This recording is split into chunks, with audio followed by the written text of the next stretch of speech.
ഷെയ്ഖ് അബ്ദുൽ ഹക്കീബ്നു സൈഫുദ്ദീൻ ഇബ്നി സദില്ലാഹ് അൽ-ദഹ്ലവി 908 ഡൽഹിയിലാണ് ജനിച്ചത്.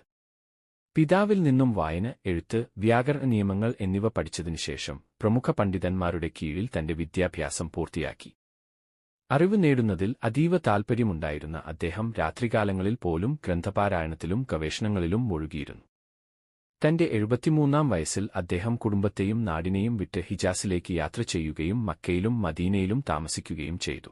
മക്കയിൽ വെച്ച് ഷെയ്ഖ് അബ്ദുൽ വഹാബിബ്നു വലിയില്ലാഹിൽ മുത്തക്കിയുടെ കീഴിൽ ഹദീസ് പഠിച്ച് അദ്ദേഹം ആ വിഷയത്തിൽ പ്രാവീണ്യം നേടി.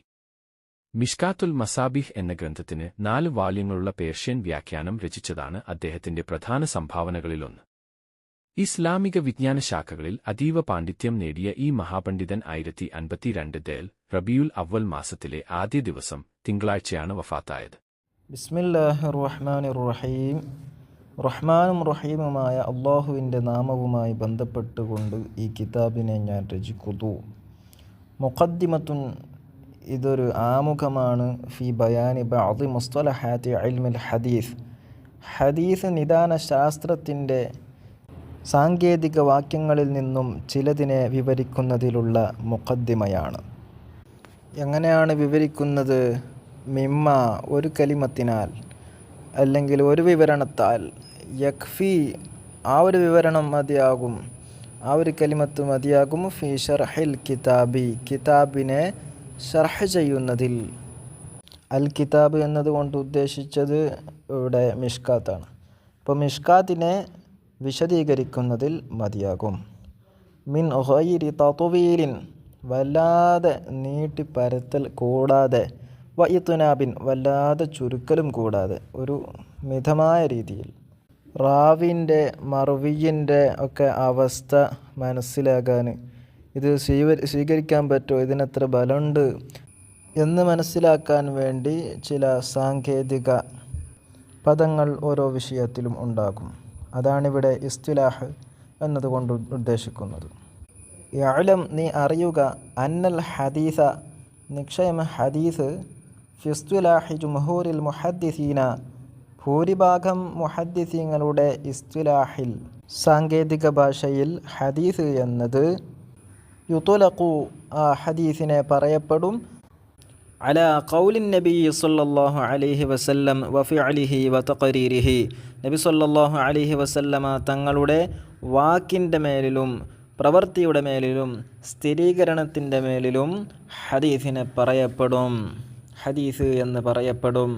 വമഅന തഖരീരി, തഖരീർ എന്നതിൻ്റെ അർത്ഥം അന്നഹു, നിശ്ചയം കാര്യം, ഫഅല അഹദുൻ, ഒരാൾ ഒരു കാര്യത്തെ പ്രവർത്തിച്ചു, ഔ ഖാല ഷൈഅൻ, അല്ലെങ്കിൽ ഒരാൾ ഒരു കാര്യത്തെ പറഞ്ഞു, ഫി ഹദ്റത്തിഹി സല്ലല്ലാഹു അലൈഹി വസല്ലം, നബി സല്ലല്ലാഹു അലൈഹി വസല്ലമ തങ്ങളുടെ ഹദ്റത്തിൽ വെച്ച്, സവിധത്തിൽ വെച്ച്. വലം യുൻകിർഹു, ഏതൊരു നിലയിലാണ് അവർ പ്രവർത്തിച്ചതും പറഞ്ഞതും, നബി സല്ലല്ലാഹു അലൈഹി വസല്ലമ തങ്ങൾ ആ പറഞ്ഞതോ പ്രവർത്തിച്ചതോ ആയ ആ അഹദിനെ, ആ ഒരുത്തനെ നിഷേധിച്ചിട്ടില്ല.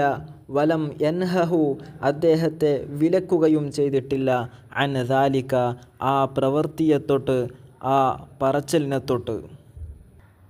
ബൽ, എന്നല്ല, സക്കത്ത, നബി സല്ലല്ലാഹു അലൈഹി വസല്ലമ തങ്ങൾ മിണ്ടാതിരുന്നു, വഖററ, സമ്മതിക്കുകയും ചെയ്തു. അഥവാ സമ്മതമാണ് എന്ന നിലയിൽ നബി സല്ലല്ലാഹു അലൈഹി വസല്ലമ തങ്ങൾ മിണ്ടാതിരുന്നു. അതിനാണ് തഖരീർ എന്ന് പറയുക. മൗനാനുവാദം എന്നൊക്കെ പറയാറുണ്ടല്ലോ, അതാണ്. ഈ പ്രവർത്തിച്ചതോ പറഞ്ഞതോ ആയ ആൾ സ്വഹാബി തന്നെ ആവണമെന്നില്ല, അത് കാഫിറായ ആളാണെങ്കിലും പ്രശ്നമല്ല. നബി സല്ലല്ലാഹു അലൈഹി വസല്ലമ തങ്ങളുടെ അംഗീകാരമാണ് ഇവിടെ നോക്കുന്നത്. ആൾ മുസ്ലിമാണോ കാഫിറാണോ എന്നല്ല, അദ്ദേഹം പ്രവർത്തിച്ചതോ പറഞ്ഞതോ ആയ കാര്യം നബി സല്ലല്ലാഹു അലൈഹി വസല്ലമ തങ്ങൾ അംഗീകരിക്കുന്നുണ്ടോ എങ്കിൽ അത് ഇസ്ലാമിൽ അംഗീകരിക്കുന്നതായി കൂട്ടും, ഹദീസായി കണക്കാക്കും. ഇത് ഹദീസ് എന്നതിൻ്റെ ഒരു മാനയാണ്, ഒരു രൂപമാണ്. ഇങ്ങനെ 3 രൂപമുണ്ട് ഹദീസിന്.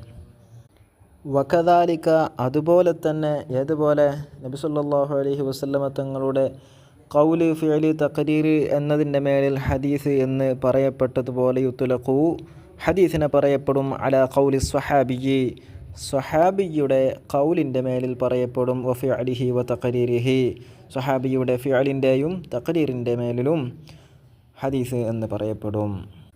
സ്വഹാബി എന്ന് പറഞ്ഞാൽ ആരാ?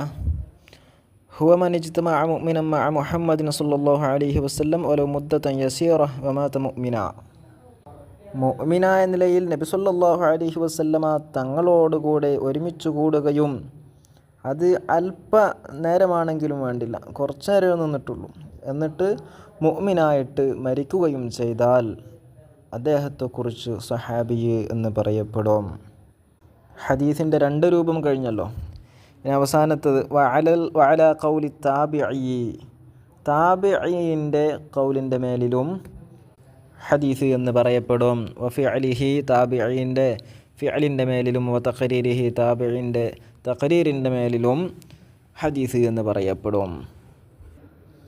ഫമ, ഒരു ഹദീസ്, ഇൻതഹ, ആ ഹദീസിൻ്റെ സനദ് അറ്റമായി, ഇലൻ നബി സല്ലല്ലാഹു അലൈഹി വസല്ലം, നബി സല്ലല്ലാഹു അലൈഹി വസല്ലമ തങ്ങളിലേക്ക് സനദ് അറ്റമായ ഒരു ഹദീസ്, യുഖാലു ലഹു, ആ ഹദീസിനക്ക് പറയപ്പെടും അൽ മർഫൂഉ, മർഫൂഉ എന്ന് പറയപ്പെടും. മർഫൂഅ ഹദീസ് തന്നെ പറയും.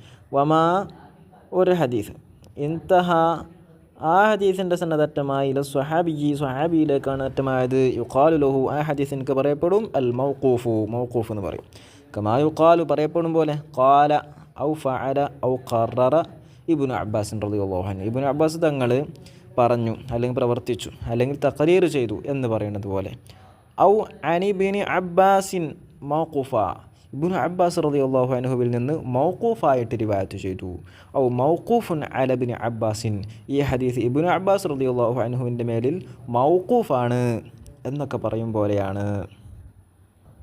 അപ്പോൾ എന്ത് മനസ്സിലാവും? ഈ ഹദീസ് മൗഖൂഫായതാണ് എന്ന് മനസ്സിലാകും. അഥവാ സ്വഹാബിയിലേക്ക് സനദറ്റമാകുന്ന ഹദീസാണ് എന്ന് ഈ രൂപത്തിലേക്ക് കൊണ്ടുവരുമ്പോൾ മനസ്സിലാകുന്നതാണ്. വമ, ഒരു ഹദീസ്, ഇൻതഹ, ആ ഹദീസ് അറ്റമായി, അതിൻ്റെ സനദറ്റമായി ഇല താബിഈ, താബിഈയിലേക്കാണ് അറ്റമായത് എങ്കിൽ യുഖാലു ലഹു, ആ ഹദീസിനക്ക് പറയപ്പെടും അൽ മഖ്തൂഉ, മഖ്തൂഉ എന്ന് പറയപ്പെടുന്നതാണ്. വഖദ് ഖസ്സസ ബഅദുഹും, മുഹദ്ദിസീങ്ങളിൽ നിന്നും ചില ആളുകൾ പ്രത്യേകമാക്കി അൽ ഹദീസ, ഹദീസിനെ പ്രത്യേകമാക്കി ബിൽ മർഫൂഇ വൽ മൗഖൂഫി, മർഫൂഉ കൊണ്ടും മൗഖൂഫ് കൊണ്ടും പ്രത്യേകമാക്കി. ഇത് രണ്ടേ ഉള്ളൂ ഹദീസ്. അപ്പോൾ മഖ്തൂവിനെ ഒഴിവാക്കി എന്നർത്ഥം. അപ്പോൾ മഖ്തൂവിനെ പറ്റി ഹദീസ് എന്ന് പറയൂല.